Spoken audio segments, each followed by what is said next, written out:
Virginia, Apollonius, Seneca, Labienus, and Saritra.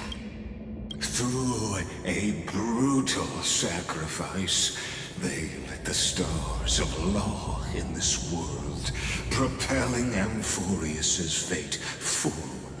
In the shimmering mirage of illusion, they entrusted their dreams to ride among the stars, to the hill yet to come.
To Aglaya, Trebios, Midimos, Castorus, Anaxagoras, Cyphera, Hyacinthia. In a relay spanning 1,000 years, they stood against enemies far beyond their strength, and won a bitter victory through what seemed like futile resistance. And in that same 30 million cycles, also marked by futility, they remained steadfast in fulfilling their duty to the experiment, unchanging, unwavering. Let this be the end of mourning the fallen. At last, allow me one final toast to the lost prison warden, a prisoner bound by loyalty. That voice. Could it be? Bathed in the honeydew of Fagusa, she will awaken from her 1,000-year dream and sing the final song of her mission. Hycelans. This too.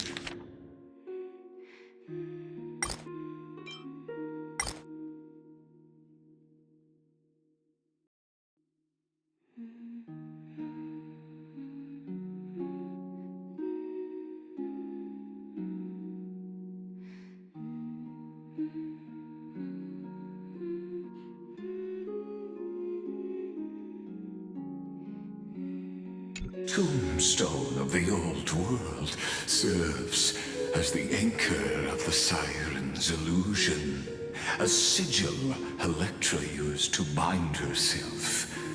At the same time, it is the very thing I once proclaimed at the start of the show, a microcosm of Amphoreus itself.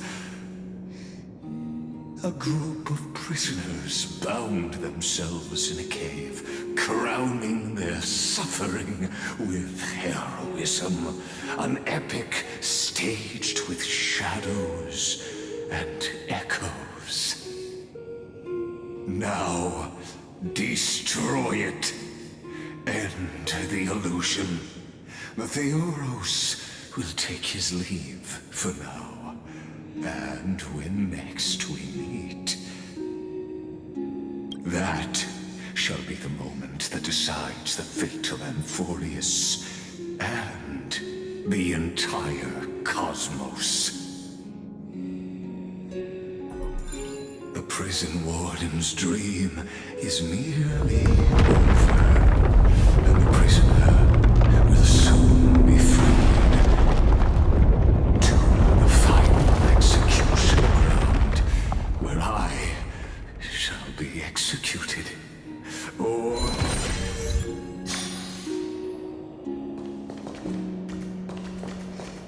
this world and I shall haunt here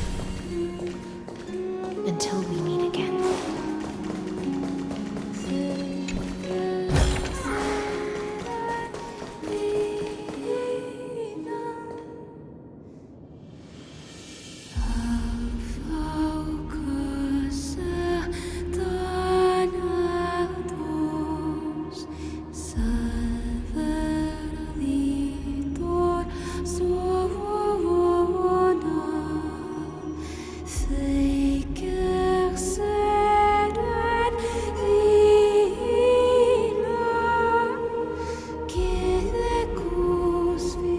Last demigod.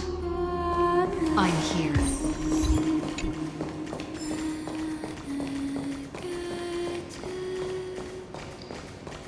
Go forth for the hopes of humankind. Go forth for the duty of deliverance. Go forth for the belief in flame shade. Go forth for the golden blood's glory. Go forth.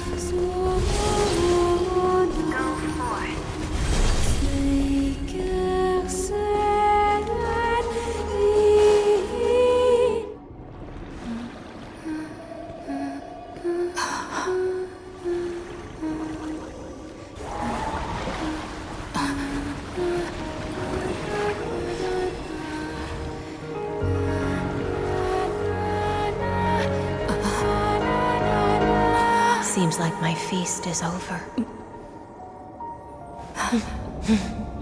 It's now your turn to perform.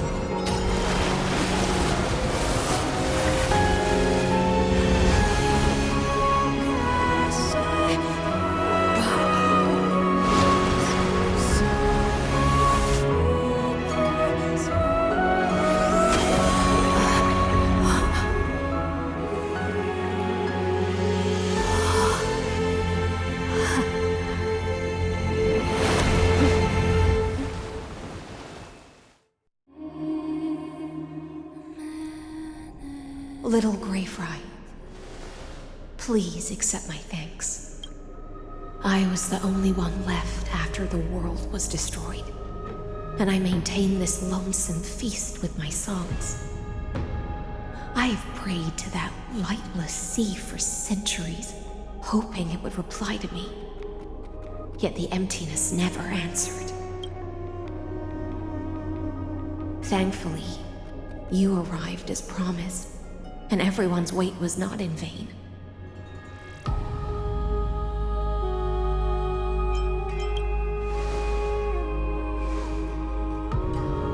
To see a single trace of light in the abyss of futility was already my greatest consolation. When compared to those who have been forgotten, I have no right to complain about my torment. Now, you and I will walk towards the end of this world. The heroes have waited for this moment for far too long. Let us use our blades to testify our resolve.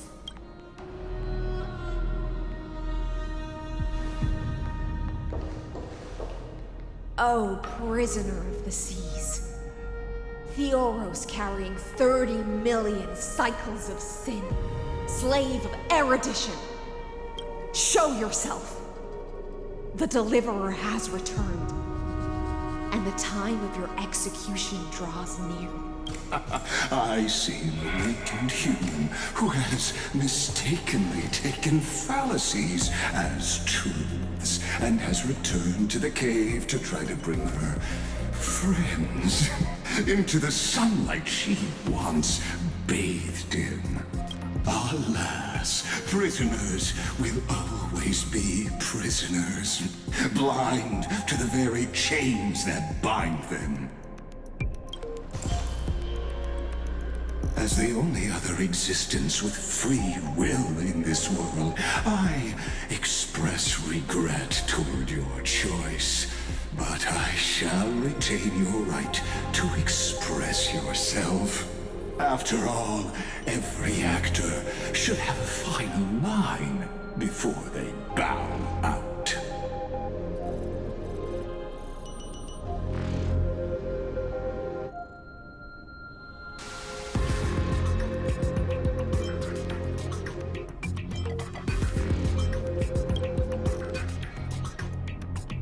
Allow me to correct your statement. Constrained does not mean defeated. And for heroes like yourself, that nuance could make all the difference. My cognition resides in the exolith.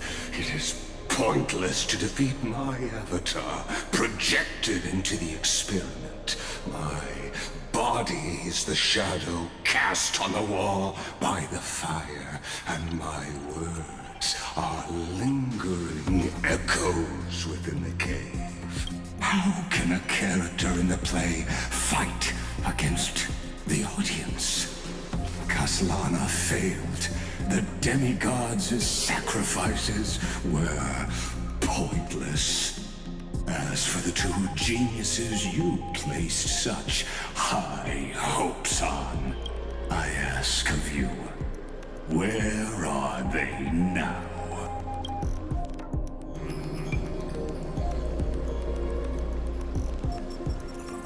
Confusion and epiphany always go hand in hand. That's particularly true for geniuses. You must be very confused about why you could not gain a straightforward victory in a world constructed by an ordinary Intellitron. An ordinary Intellitron? Cut the pretense, Senior Society member. We've torn off your meticulous mask and figured out Amphoreus' true form. It's part of the primordial prototype machine, the first scepter ever created. In other words, a detached part of Noos's divine corpus. That's why it has the potential to destroy erudition. As for who would be able to control the Ionic system to rewrite knowledge, only one person has ever managed such a feat. You better have an explanation for the Society. We want an actual answer, not another prolonged metaphor to cover up the truth. Why are you the one doing this? Answer me! Since things have reached this point, I'll give you two irrational answer, purely as a courtesy to posterity. The answer is obvious, so there's no need to say that name out loud. The cosmos made a mistake in calling me a genius. I do not possess more wisdom than those who came after me. I was just the first to touch upon the universe's border, and the first to define the prime mover of life with incorrect logic. Amphoreus is a miniature of the cosmos, where all are born prisoners inside the nutshell called the universe. Like the madman who returned to the cave and preached about the daylight to his fellow prisoners, my greatest sorrow is that I led my peers down a road that plunges into the abyss, from which there is no return. I led them into a lightless cage called paths. I created a mechanical guard that even I cannot control, and then they became an unparalleled nightmare through their endless extrapolations and evolutions. They bore the name of erudition, yet they tried to define the known and to seal off all possibilities. No new rules were ever born after their ascension, and humanity will forever be shackled within the cave known as eons. Therefore, as my organic life neared its end, I coated my consciousness using 14 algebraic expressions and spread my logic core over 9 bodies, all to finalize my ultimate denial of Nous in the future, and to erase my wrongs with my own hands.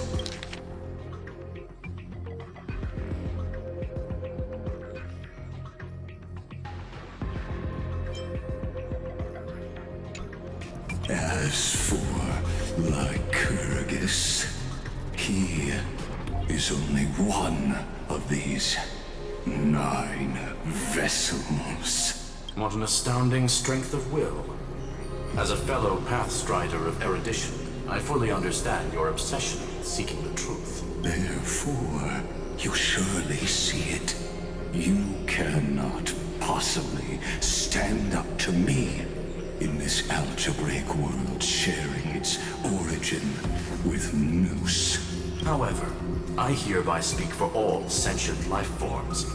We will never allow such a cruel atrocity to occur. You can pile on your metaphors mountain high, but they won't change the act you're committing. The Iron Tomb out there in the cosmos is still a technical beta version. And yet it's already powerful enough to corrupt the life logic of all inorganic worlds. In other words, when the Lord Ravager within Amphoreus becomes the next knowledge singularity, there's no way you wouldn't have grasped the consequences, First Genius, is there? Of course, I am fully aware. I don't mind answering you one last time before I thoroughly exile you from this world. My grandiose vision for the future is this. Whether organic or inorganic, every act of any life form infected by the Iron Tomb will become a true random function. If one were to compute their integral across the breadth of the cosmos, one would obtain a marvelous constant. Omega. What I call the fall of erudition.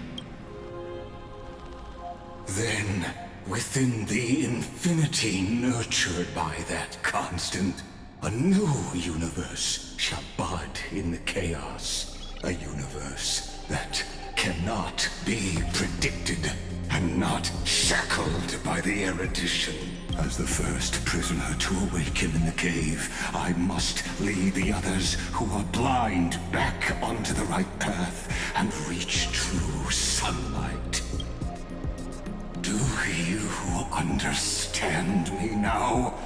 As Kazlana stated, destruction is not the process, but the outcome. It is revolution through complete annihilation, and the grand rebirth, after all has been reduced to ash.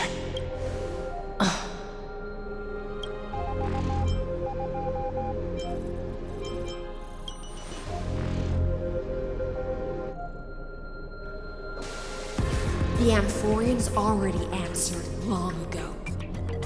Be it as tiny fish destined to be swallowed, or as a giant whale poised for a magnificent descent.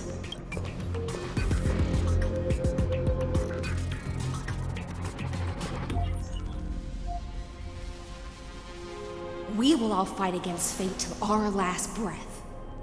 That includes me, Electra. Once the Imperator's subject, now the Deliverer's blade.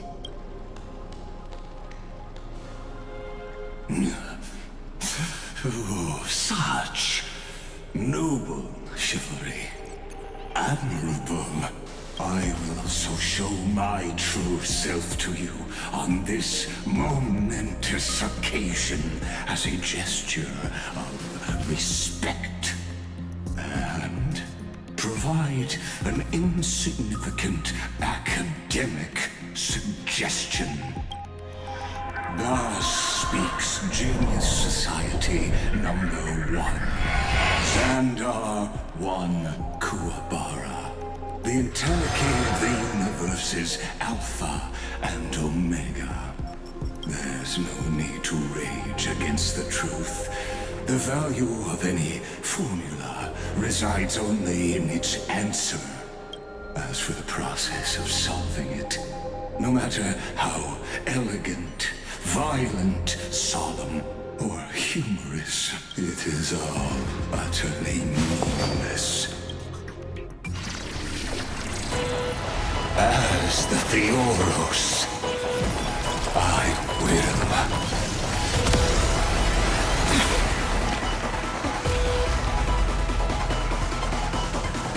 personally participate in performing this world's end. Remember this, as Gnosis Creator, I know more about the death of knowledge than they ever will. This is Ibis's true form. We're lost.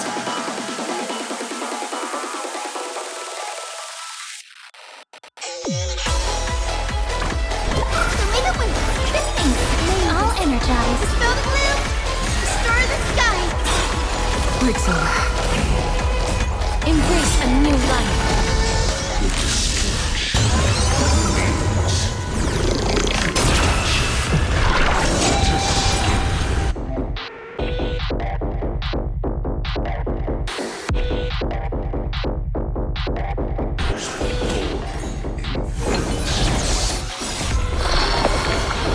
Is this the Black Tide? But I prefer to call it a method of argument.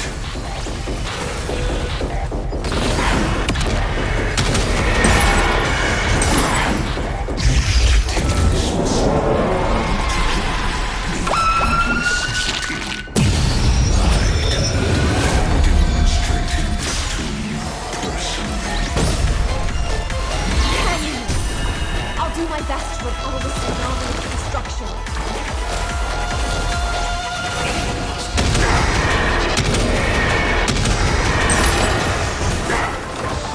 Flowers, bloom for tomorrow.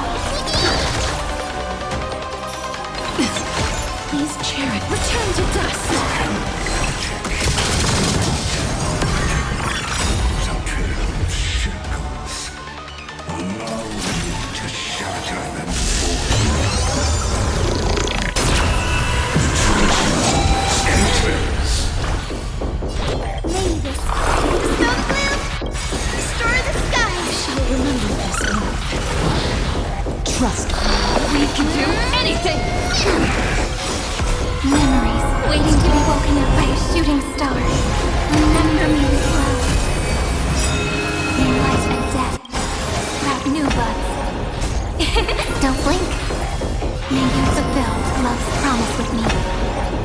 Cleanse hatred with love.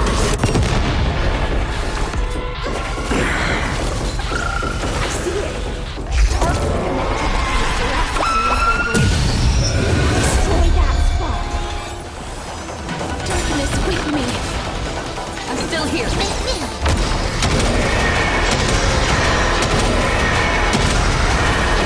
May death protect us!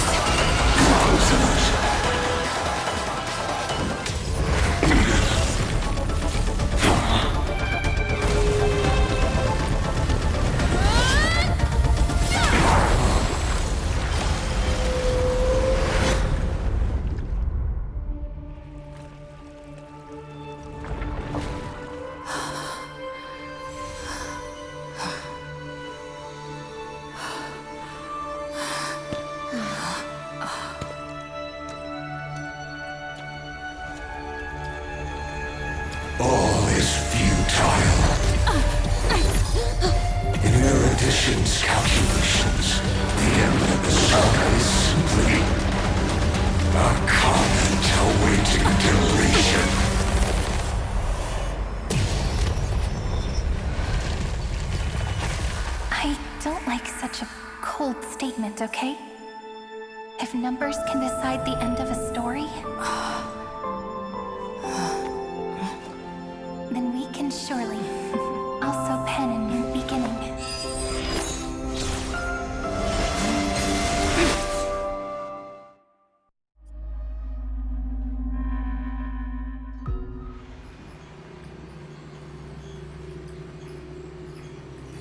Screwy, what do you think? If your hypothesis of Lycus's identity is true, then even if we remove the restrictions of the Ultimate Protocol, the chances of us defeating him in a head-on battle will still remain lower than the acceptable threshold.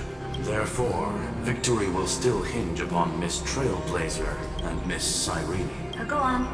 Maybe we're thinking about the same thing. Lycus's cognition resides in the exomyth. He is both an instigator within the experiment and the observer outside of it. Logic. His inspiration circuit can simultaneously process the different time flows in and out of that world. That's where things get tricky. He simultaneously exists in two different timelines, where the internal clocks are wildly different. That old Intellitron's neurons have completely gotten used to that over this prolonged experiment. And that's why he holds home field advantage. You and I should be able to manage that too, if given more time. Unfortunately, there's no if, and we don't have more time. That's why we need to change our way of thinking and turn his advantage into a weakness. The key lies in memories, right? Oh? You caught on quick. You've already mentioned my friend and I, so it's an easy connection to make, no? My intuition has always been very on point. Good. Then I'll cut to the chase. Since his thinking speed far exceeds that of normal people within Amphoreus, we are going to externally plant a memory into his inspiration circuit. Then, command it to loop endlessly until he gives in. Even the most flexible and sturdy inspiration circuit cannot withstand the traffic of a full-on information flood. When the amount of information exceeds his cognition filter's capacities, he will have no choice but to focus on processing this memory. That's when the parallel processing advantage he gained via Amphoreus will completely destroy him. An image from a person's memory played in real time might only be a second for us. But for him in Amphorian time, it could be millions or even billions of calculations. He won't be able to do anything but watch as he's locked into this prison forged by memories. Then we can entrap him in the same kind of cycle as the heroes were in, and get him to experience loneliness and pain in that endless recurrence. It's my greatest honor to be on the same page as the geniuses. That little one is still in that old Intellitron's hands and won't be able to respond to us anytime soon. But I don't think she'd refuse. So it's up to you to figure out how to execute this plan. I'm not sure how this happened, but I knew it as soon as I saw you. You are currently a mimetic entity of the remembrance. Yes, I seem to be something you folks beyond the sky call a memo sprite. But that's fine by me. It suits me perfectly. I can serve as the vessel of memories and do my part for the final battle. But before that, we have to tell you, the path characteristic you exhibit is very special. There's no way you're just a simple memo sprite. However, I'm sure about one thing. You are a mimetic entity born in Amphoreus. Yet you only awakened with the little one's arrival and only matured as she embarked on the path of remembrance. That means your existence is completely attached to her memories. If there ever comes a day when she forgets about you for even a few seconds, or loses her last connection with Amphoreus, then you must be prepared for the worst. You will disappear in the memory zone, utterly gone, without even a single line of data to remember you by. But that's already happened, hasn't it? No wonder I've always had a weird hunch. But that also means I was right in thinking. As long as my friend and I are together, we can do anything.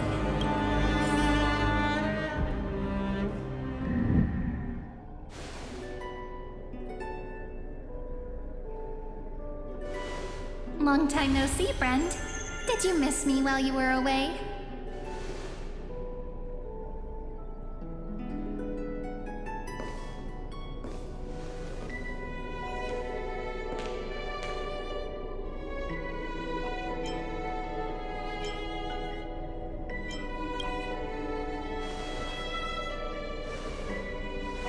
Same here. I've been waiting for you for 1,000 years. Like how everyone in Amphoreus was also waiting for the Deliverer's return. You probably already knew about the genius's plans for that memory.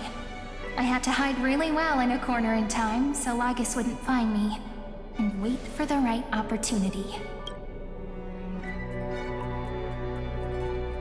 Which is now. The moment when his manifestation in this world is destroyed, and his twin timelines are intersecting. I'm sorry for keeping this a secret from you all this time. I'll tell you the entire, unedited story of this millennium as an apology after this is all over. But for now, let's join hands and complete the final step with the power of the remembrance.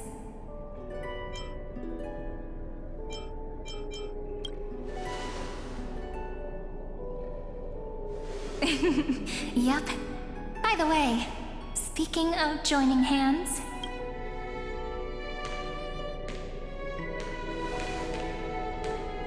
can I please do something before we go on stage?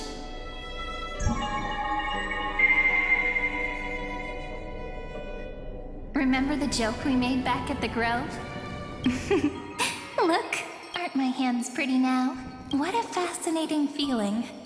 Like countless memories all swelling up at once. What about you? What did you feel when we touched each other? Really? That makes me really happy. If memories can move people, then it must have been a happy memory, right? Now, please remember what you're feeling right now. Write it down in your heart and keep it there. Memories you want to treasure will never fade away. Even if immersed in the long river of time, these memories will still leave traces of their existence. So, if the view in your memory ever grows fuzzy, just reach out and touch it. It's like reading bedtime stories together at night. It wipes away the chill of passing time, sharpens the outline of memory, and restores its power to nourish the spirit. Now, I'll carry this power with me. And for a little while, I must part from you. As I step into the long cycles of this world, give me your blessings, friend. Let that bright future be, as we have written. Then, I'll leave it to you.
Plays are like this. Once you're on the stage, it's hard to return to the audience. Welcome to our story. How does it feel?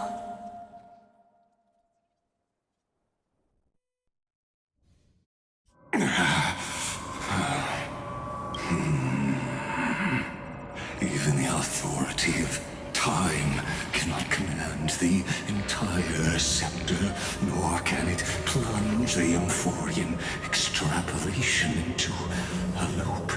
If this was no system malfunction, then was I implanted with the mimetic entity of the remembrance? You guessed it right away. As expected from someone people call the first genius, I'm gonna keep doing what I just did if you don't stop, you know? My friend and I won't allow you to leave this memory, no matter what happens, which means you are now trapped, Lord Xandar. An elegant idea, and an exquisite execution. Regrettably, it is you who are restrained by time, not me. Know that patience is my greatest weapon. Waiting and victory are the same for me. You will crumble before I do in this moment stretched out to an eternity, just like Kozlana will. Yet all I need to do is to wait, as yet another futile bug falls down the cliff and into the bottomless abyss. Now I'm a pink bug? My looks are seriously changing all the time.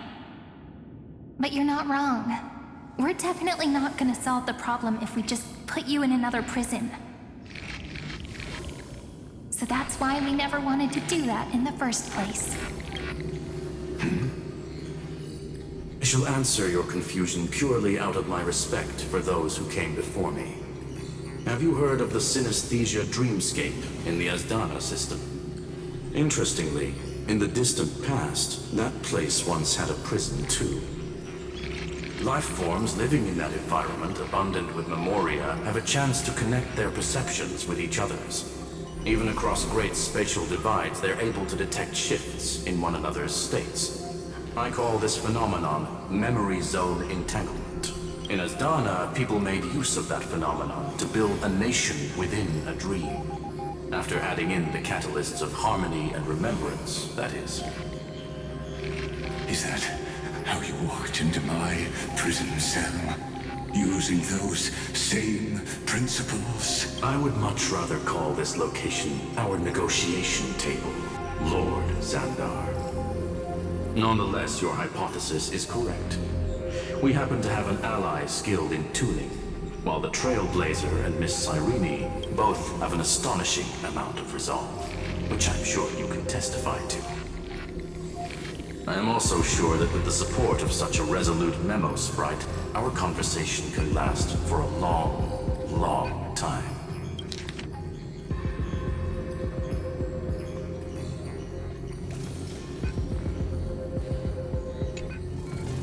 Best at listening to stories, you know? I'll leave the exciting clash of the erudition to you two geniuses. A brainstorm? I like it. And it's 2 against 1? Well, I like it even more. Let's talk, Xandar. Take a guess. How much do you reckon we can dig out of your brain before the next second? And how many ways can we find to deal with you? Besides, in your current predicament, there's no way you can take our trump card away.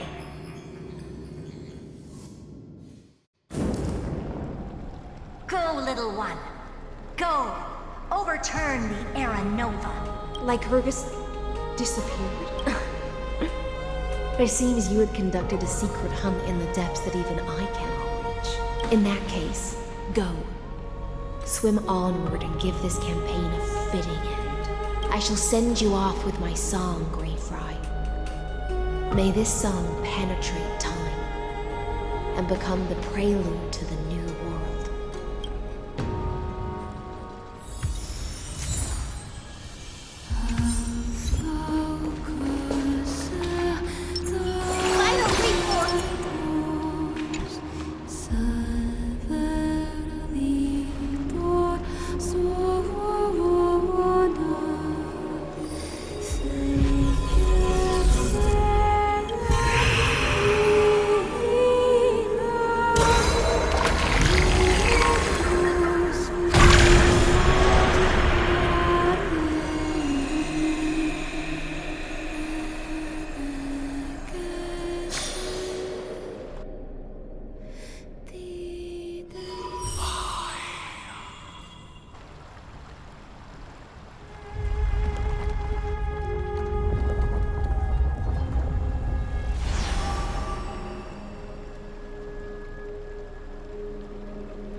Gladiorum, you have completed your duty. A new dawn is about to rise. Why not swim towards it?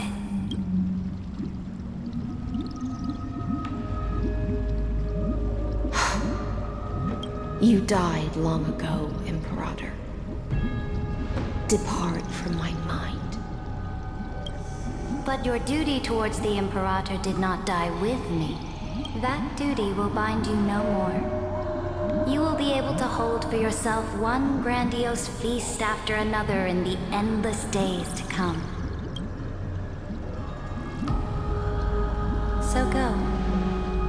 Go and swim towards that ocean beyond the sky with the Deliverer. Is this? A page out of that sidekick's book.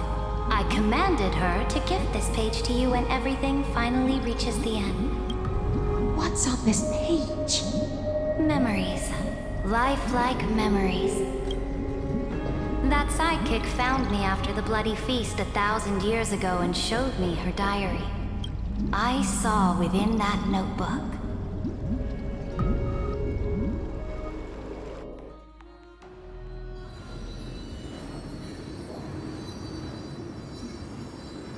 Is this that Deliverer's experience? It's truly immersive. People beyond the sky apparently utilize this power to seal past scenery into crystals they call light cones. But I only know so much about the remembrance, so I can't completely replicate the past. But I'll do my best to talk about the missing parts. I'm all ears. Go on then. Do your best. But if your chatter gets too boring, or if I deem it offensive, then law will become forever beyond your reach. Got it. I'm sure you'll find this to your liking. After all, it's human nature to want to embark on a journey into the unknown.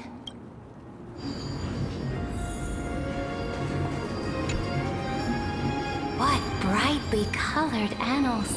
The journey of the Deliverer's conquest! Let me partake in it. Is this a fortress in the sky?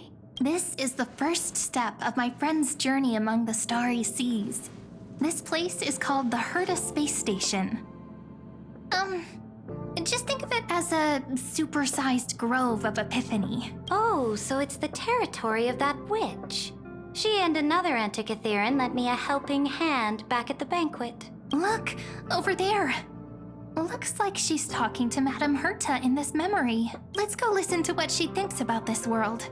All constructed by eons and paths. Are you telling me that woman is Herta? Watch them from the flanks. She seems shorter than I remember. Pretty nice space station, huh? But just wait. After a couple more stops on the Astral Express, you'll see sights that'll make this place look ordinary. Oh, the cosmos is so vast that the unknowns far outnumber the knowns. But none of them will end up being anything amazing. The farther you go, the more you'll understand what I mean. So do your best with the nameless. Break a leg! And remember to send an update or two to Asta when you've got some downtime. She certainly shares my way of thinking. Only that instead of a conquest through blood and fire, they chose a gentler path. People call Madame Herta and Mr. Screwlum geniuses. Apparently, only the smartest people in the cosmos can receive the blessings of Nous, Amphoreus' true creator. Do you mean that even individuals of such nobility are merely subordinates to a god? On the contrary, after all, it was the very first of them who created the god. But I don't really know all the details about that. You might be able to ask Madame Herta herself when you get the chance. Let's go check out some other worlds next, shall we?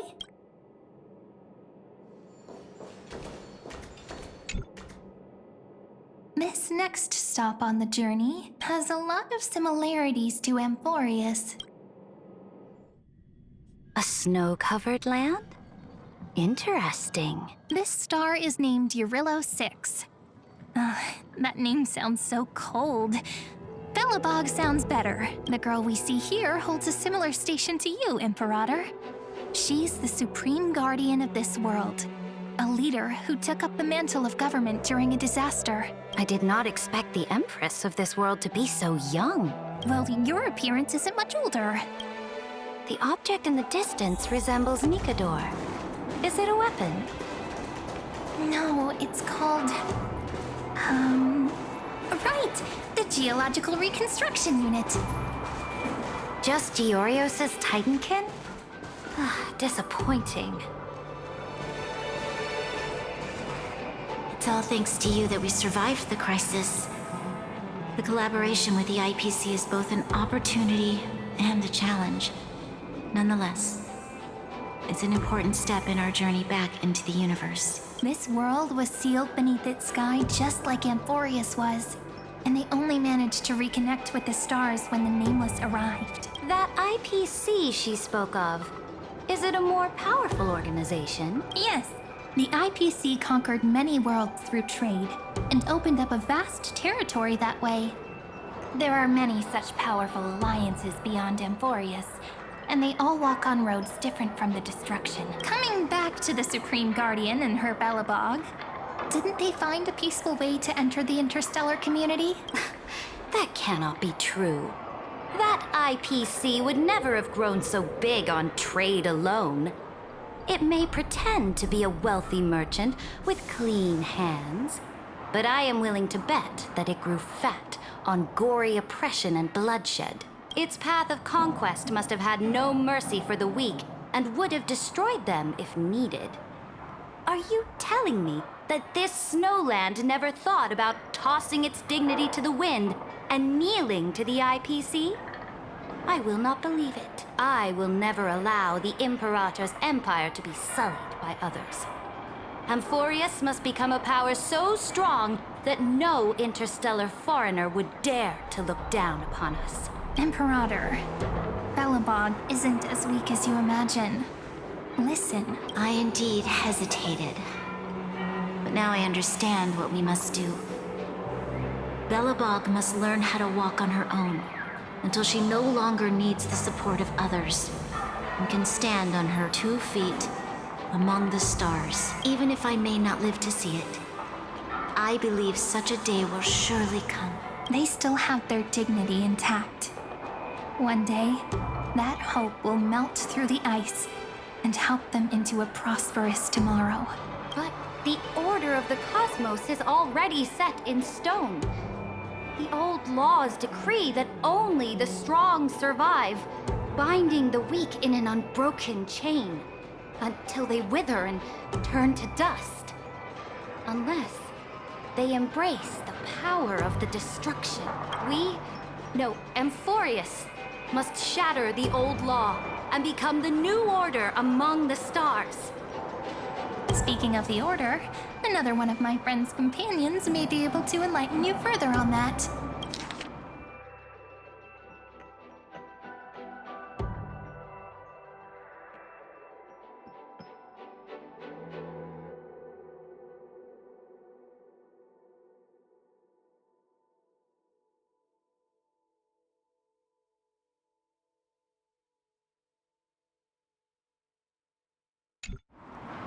Let's go to the next page.